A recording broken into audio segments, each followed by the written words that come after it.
Hi everyone, my name is Chris Dennis Rosenberg Chimbugwe, a Ugandan photographer based in the Czech Republic. In today's video, I'm going to be sharing my initial impressions of my brand new 13-inch M2 MacBook Pro, so sit back and enjoy.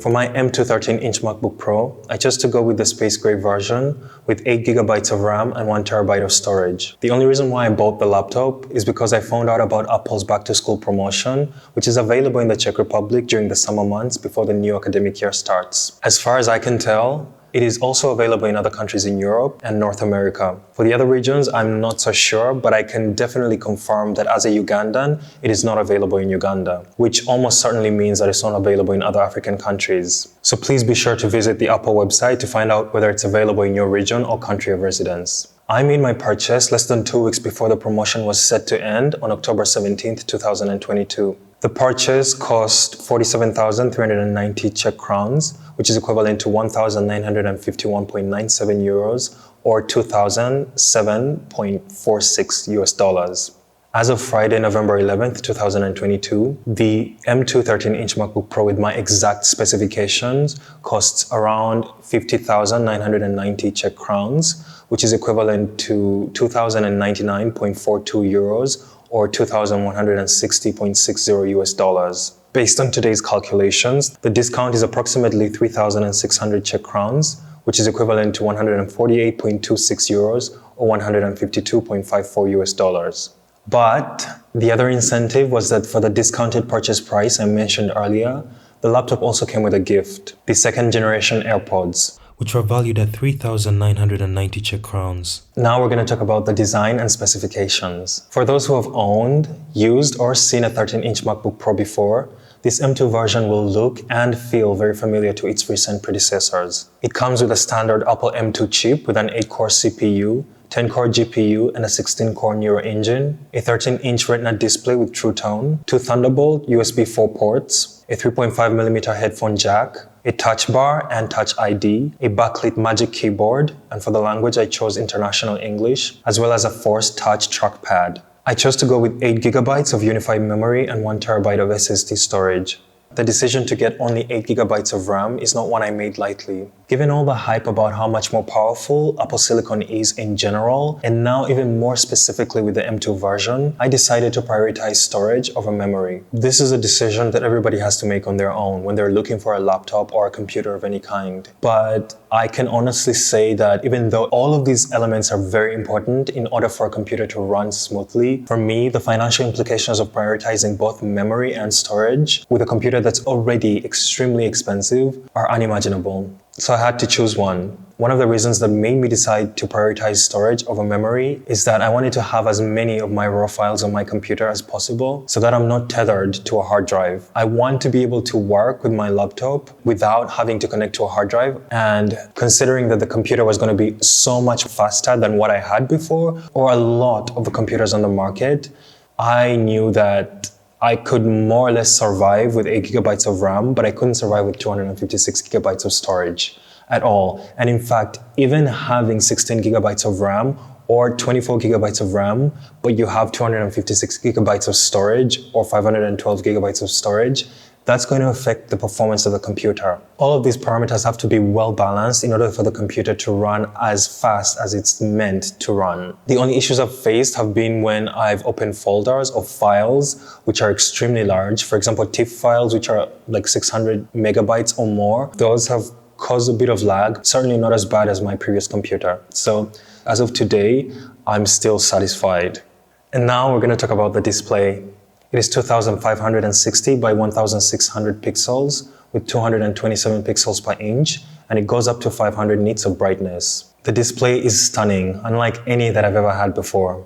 I might be a little bit biased because of what I've been using in the past, but I have to say that it looks great in every lighting condition I've used it in. The colors look perfect, and I really have no complaints besides the bezels. My God, Apple, it's 2022, and before anybody says you should have gotten the 14-inch or 16-inch version from 2021, that is not innovation either. I'm sorry, we've been having the notch since 2016 on the iPhones and the iPads, I don't even remember when, but No. Like, I wish Apple could take a few more risks and be more innovative and ambitious, like Dell and a few other manufacturers on the market, and just create something new with their displays. And the 2021 design for the 14-inch and 16-inch MacBook Pros and the 2022 MacBook Air, that's gonna stay for maybe 4 more years. That notch and the huge bezel at the bottom, all of that is gonna stay. So Apple needs to pull up their socks or pull up their notch.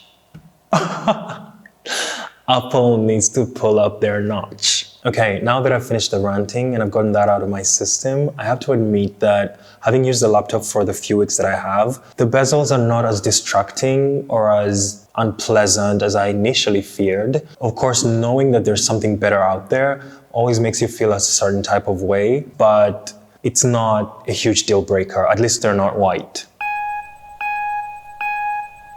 Let's talk about the webcam and microphone. The webcam is not exceptional, but again, at 720p, it's so much better than what I was using before my previous laptop. In optimal lighting conditions, it does a good job. Both of my previous laptops were from Asus, and they were not flagships in any sense, so 720p is better compared to this.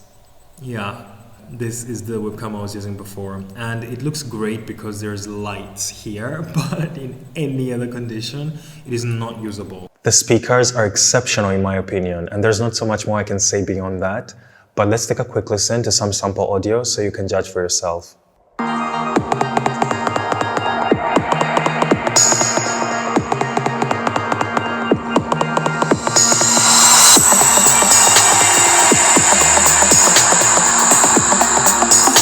I hope that was enough for you to get a sense of what it might sound like, but that sample audio might sound a little bit different depending on which device you're using to listen or watch this video. And also bear in mind that it's passing through multiple other microphones, so there's definitely a lot of compression going on and it will sound different from where you're sitting. But take it from me, the speakers are exceptional, and I think Apple continues to outdo themselves in this department. The battery life is really good, and in certain usage situations, it's able to last as long as Apple claims. The truth is, I'm still not sure how to treat the MacBook as far as charging goes. In the past few weeks, I was charging the battery and not letting it get past 90%, but also not letting it fall below 25%.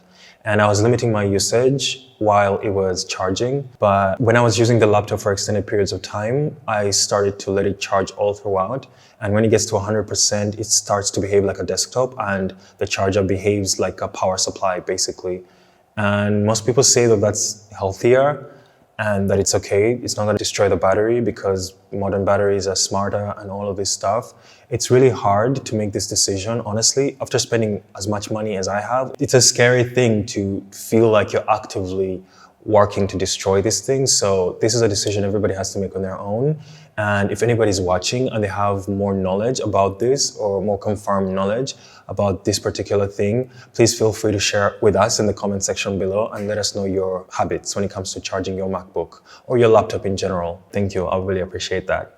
I haven't had major issues with overheating. Since I got the laptop, I think it's only really overheated in a way that's scary for me, maybe 3 or 4 times. I wasn't sure what I was using, but I was definitely not editing videos, but it hasn't overheated in a crazy way. Some videos and reviewers online recommend not putting the laptop on top of fabrics or a bed or anything that's going to block the ventilation system. You need to give it room to breathe. Try not to block that area so that there's enough circulation. Other than that, I don't really have any other recommendations, and I've been trying that. When I put it on the sleeve, I make sure that where the ventilation system is not covered. So I leave some space back there for the laptop to breathe. Wi-Fi and Bluetooth work as well as anyone would expect, and there's not so much more I can say about that, but I will say that AirDrop is a really exciting feature that is making me consider moving over to iPhone just so that I can have that communication between my phone and my laptop, among other things. But AirDrop works really, really fast. When I used it to transfer files from a friend's iPhone to my laptop, even though the files were really large, they were transferred in a matter of minutes, which was impressive considering that I was transferring over 300 files. This laptop is perfect for anybody who needs a powerful, modern laptop and is on a very, very tight, relatively big budget. Even though the brand new design of the 14 and 16-inch M1 MacBook Pros is a good reason to consider them, especially because of all the ports and the display, I want you to know that if this M2 MacBook Pro 13-inch is the best thing you can do right now, it is more than enough to get you started and to help you live, work, and build up to the next best thing. My recommendation is go ahead and get it. I'm really pleased with it. Thank you so much for watching. I hope you found this video helpful or at the very least entertaining. And please consider subscribing to my channel and turning on the bell notification icon in order to be notified when I upload new videos. Don't forget to share, like, and comment. See you in the next one. Bye.